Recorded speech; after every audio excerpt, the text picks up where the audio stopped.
Parking brakes in the interior wall of the rear rotor. So what we're gonna do is make that adjustment. We gotta jack that rear up and then block the wheels in the front. Put it in neutral so we can spin it and make that adjustment. All you need technically is a flathead screwdriver, but let's go ahead and get at her. Here we are.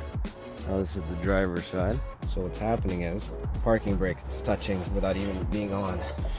Hear that? So it's gotta be free. And then afterwards, we press the brake and it'll engage. That's how it's supposed to go. So here's our plug right here. Take that out.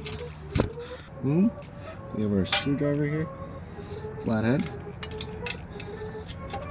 Spin the gear away from the down. Very slow.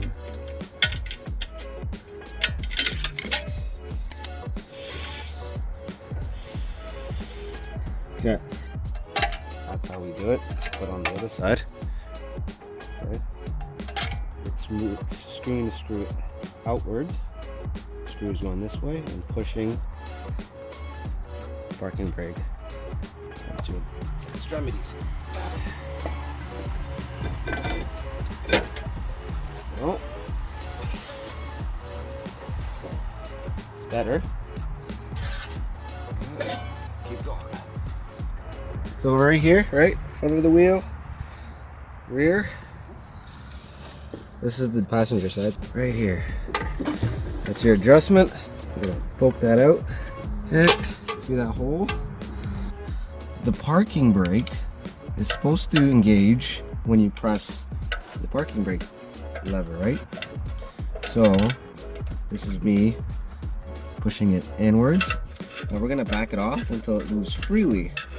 And then, once it's freely and not scraping, what we're gonna do is, there's a star wheel in there.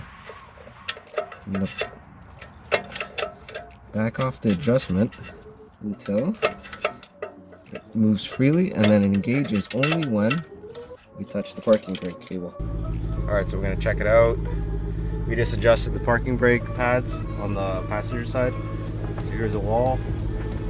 Not as loud as before, just a bit of a whisper, but I think that goes away with just driving it, right? Because it grinds itself off. What you want to avoid is screeching and scratching, right? Because that'll take forever.